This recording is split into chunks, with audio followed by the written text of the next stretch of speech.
Selamat siang Pak Boedi Muljono. Pak Budi ini anggota BPD Keterwakilan Wilayah Dusun Pancer sekaligus aktivis GMBI. Betul nggak Pak? Ya betul. Masih aktif ya? Tidak sekarang. Kok tidak? Hah? KTA sudah mati. KTA ini sudah mati. Nah, Tapi tidak apalah, paling tidak ada pengalaman sebagai aktivis.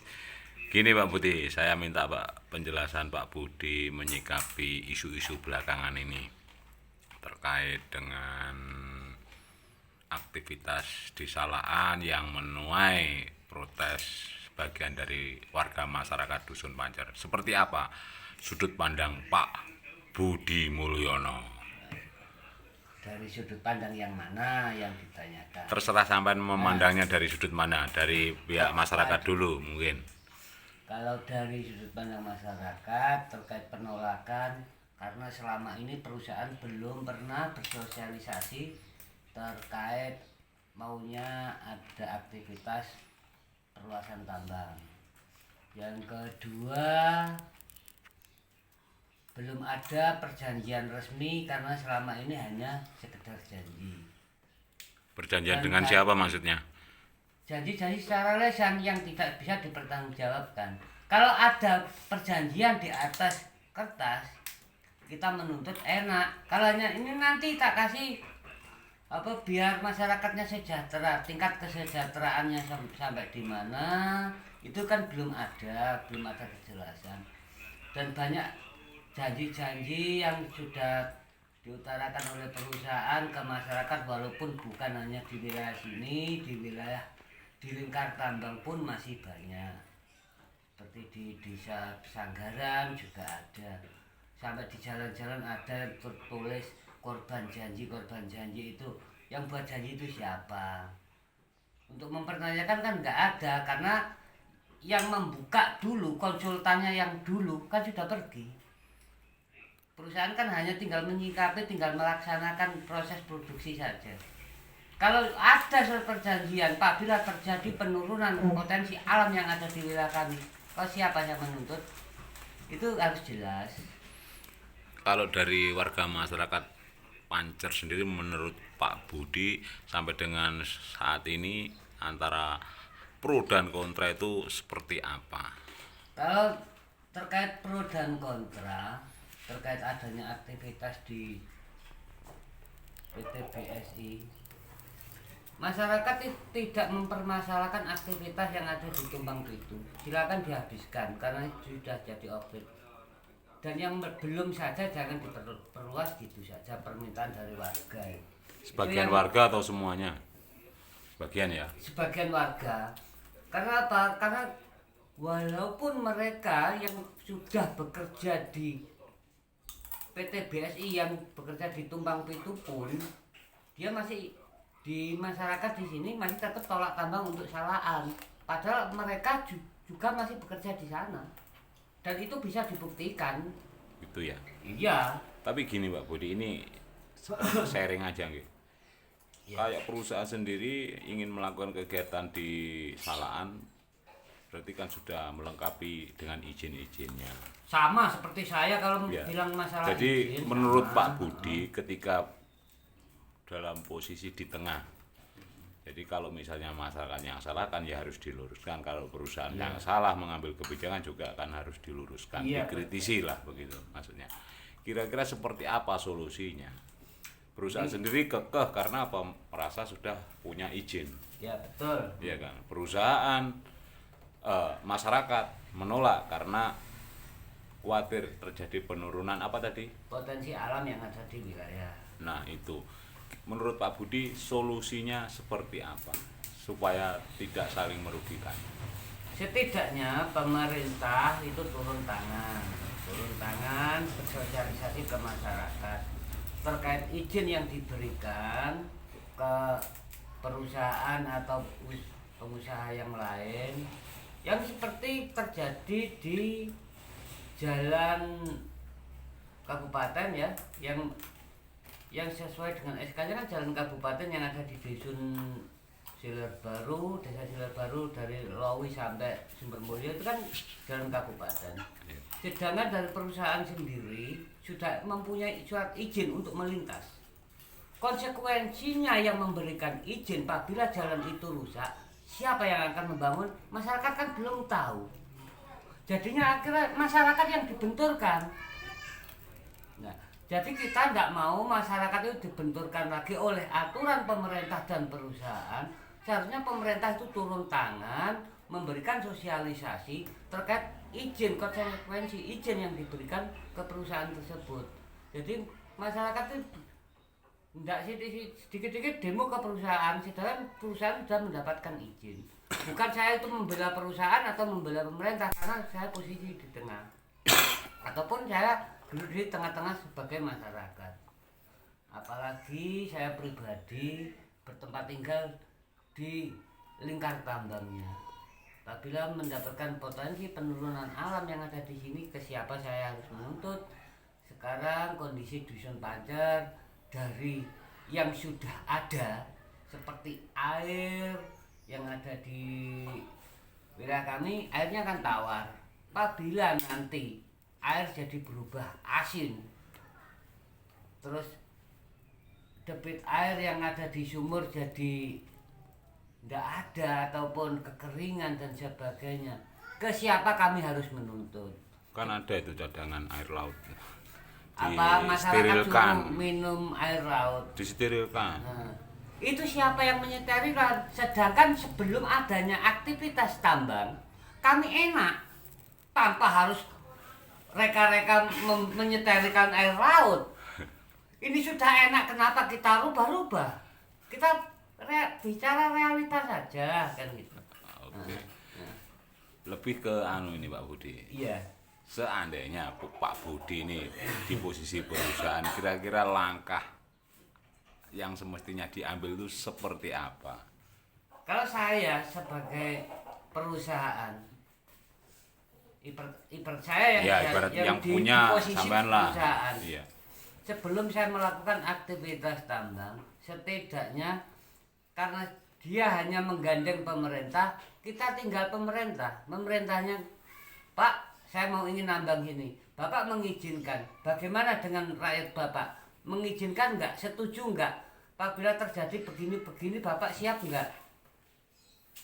Seperti saya juga punya surat izin mengemudi, karena semua surat izin yang diberikan oleh pemerintah apapun instansi negara itu masih ada batasan, namanya rambu-rambu dan peraturan yang lain.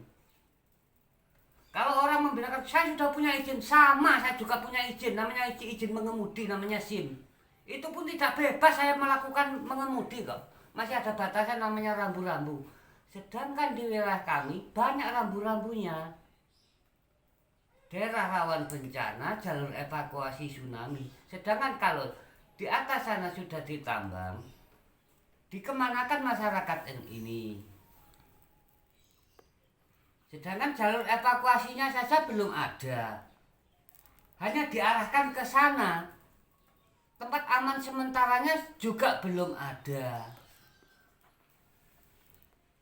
Jangan seperti Bapak saya izinkan masuk ke dalam rumah saya. Seperti Bapak saudara ini masuk rumah, saya izinkan masuk. Kalau sudah mendapat izin masuk, apa Bapak seenaknya mengambil sesuatu dalam rumah saya? Itu jelas juga menyalahi aturan. Itu masih ada batasan-batasan dari surat izin yang diberikan. Kalau Bapak menyikapinya dari surat izin seolah-olah bisa menjadi payung hukum, itu salah menurut saya. Terus solusinya bagaimana? Jadi seandainya misalnya gini lah, Ya. garis besarnya. Saya ini sudah punya izin, misalkan saya ya, Ya. saya sudah punya izin, mengantongi izin. Saya harus melakukan kegiatan di situ. Apa ganti rugi yang dikehendaki oleh masyarakat khususnya di Pancer ini sebenarnya? Karena faktanya juga sebagian masyarakat Pancer juga ada yang butuh pekerjaan, ya kan? Ada yang menerima program-program. Seperti apa Pak Budi melihat hal semacam itu? Kalau masalah di bidang pekerjaan, karena yang saya tahu masyarakat di sini memang banyak membutuhkan pekerjaan. Kita tengok ke belakang lagi. Pekerjaan apa yang sesuai dengan kapasitasnya? Ijazah saja bukan yang dibutuhkan, minimal SMA. Sedangkan masyarakat di sini rata-rata pendidikan setara dengan SMP, sederajat. Sedangkan dari perusahaan tersebut tidak membutuhkan tenaga yang di bawah standarnya. Keahlian, teknik dan sebagainya dia tidak menguasai. Mungkin hanya sebagai perantara untuk melaksanakan aktivitas saja. Setelah itu ya tidak dipakai. Banyak waktu pembukaan pertama dari janji-janji yang ada di PT BSI yang dulu masih dikelola oleh IMN, masyarakat seolah-olah mendapat pekerjaan dari sana. Tapi sekarang masyarakat di sini yang sejahtera dari perusahaan itu hanya berapa persen. Tapi kebanyakan masyarakat yang bekerja ke sana mungkin hanya sekedar mengisi nama yang ada di sana. Karena apa? Sistem pekerjaan yang ada di perusahaan sekarang yang diterapkan oleh pemerintah, sistemnya kan outsourcing. Itu hanya kontrak, sekian bulan sudah tidak dipakai, dia ngambil dari tenaga yang lebih ahli, yang lebih mumpuni, yang lebih berkompeten. Sedangkan masyarakat ini hanya sebagai penonton. Kalau misalnya disiasati dengan diberikan program-program yang bisa memajukan perekonomiannya, kira-kira bagaimana?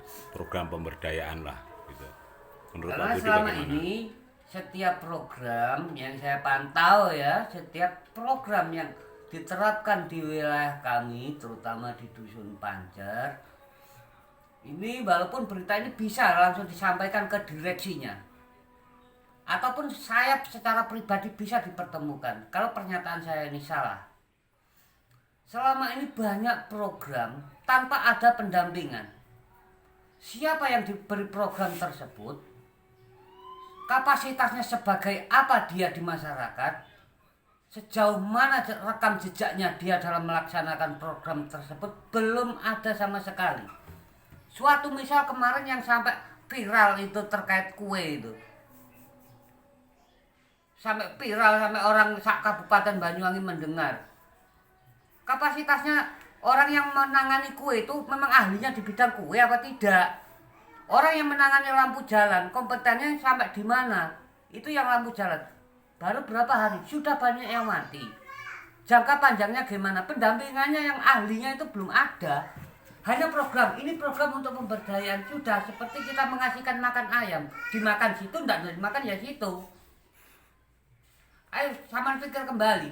Jawaban saya realita sesuai dengan apa yang ada. Nanti saya pikirkan. Ya. Karena saya mau nanya-nanya aja. Ya, mungkin Bapak punya kedekatan dengan perusahaan atau bagaimana, mungkin bisa disampaikan langsung ke direksinya, enggak apa-apa. Artinya Pak Budi sudah melakukan identifikasi di masyarakat ya. Jadi seandainya mungkin diminta untuk bertemu, berbicara solusi tentunya Pak ya, yang menguntungkan kedua belah pihak, siap nggih? Oh siap. Nah, terkait kemarin saya mendengar juga di Dusun Pancer perusahaan mengucurkan dana sekian ratus juta untuk apa? Pembuatan rumpon. Rumpon itu pemberdayaan masyarakat nelayan terutama. Untuk rumpon. Sekarang rumpon itu untuk siapa? Untuk masyarakat atau untuk kelompok orang tersebut saja? Sedangkan pun sampai sekarang yang saya tahu rumpon itu tidak terrealisasi. Gitu.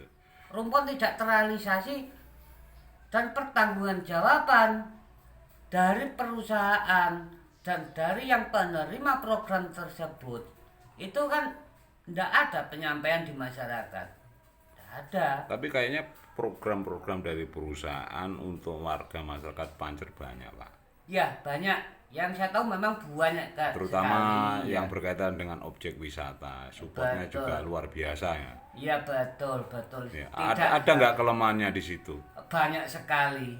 Contohnya apa kelemahan dari program-program perusahaan yang direalisasikan di Pancer ini? Satu, pendampingan terkait realisasi dari perusahaan ke masyarakat itu pendampingan, pengawalan, terkait program-program dan berkelanjutan sampai di mana. Itu kan selama ini tidak ada.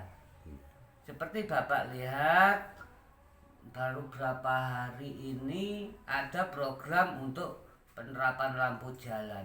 Sedangkan di situ tidak tertera proyek pembuatan lampu jalan dari perusahaan ini menghabiskan anggaran sekian, jangka panjangnya untuk perawatannya siapa, pengurusnya siapa. Itu pun sudah menyalahi aturan, tidak ada papan pengumumannya di situ, sudah tidak ada, itu sudah salah menurut saya itu. Iya, tapi setiap kan, proyek harus ada tapi seharusnya. program itu kan juga ada manfaatnya dari yang ya sebelumnya ada. nggak ada lampu penerangan, sekarang ada lampu Betul, penerangan, itu betul. nggak boleh dipungkiri juga. Iya, betul, juga betul. apa, masyarakat juga terbantu lah. Iya. Pancar menjadi agak lebih bersinar gitu katanya. Iya benar, itu program itu juga benar. Sedangkan saya pun tidak menyangkal dari program-program tersebut, dan banyak program dari perusahaan yang tanpa adanya pendampingan itu. Maka dalam satu jalur jalan saja ada 3 program lampu. Ada yang lampu pakai tali ditarik di tengah jalan, ada yang pakai nempel di tiang listrik dengan lampu pakai besi, ada lagi sekarang lampu yang pakai panel surya. Mbok yao, satu program dilaksanakan dan berkelanjutan. Ada yang merawat itu siapa, anggaran dari mana, itu dan berlanjut, itu bisa lebih indah.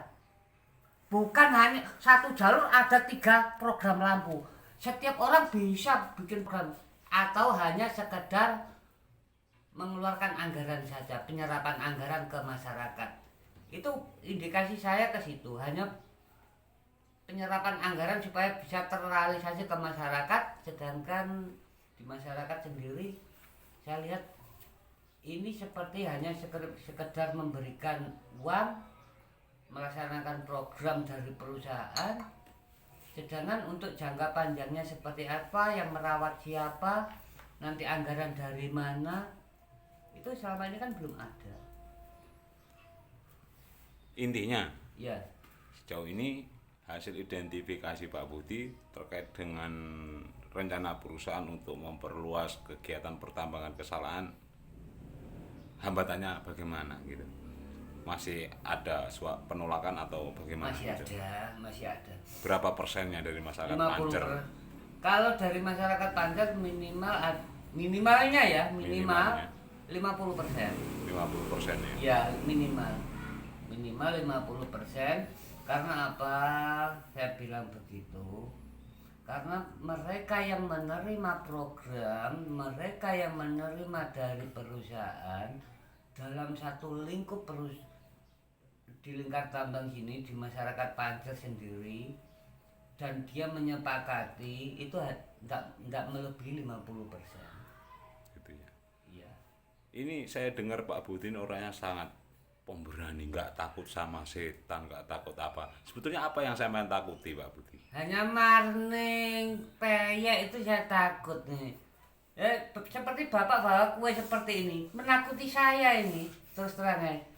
Masa kue seperti ini dibawa ke sini, saya takut tuh. Loh, saya nggak bawain siapa nih, tak makan sendiri. Ya, Saya itu tahu harus di jangan rumah bawa saya nggak makanan ada sendiri. snacknya. Iya. Sampai takut tuh makan. Iya, gigi saya habis ini. Mungkin terlalu banyak dipukuli polisi dulu mungkin.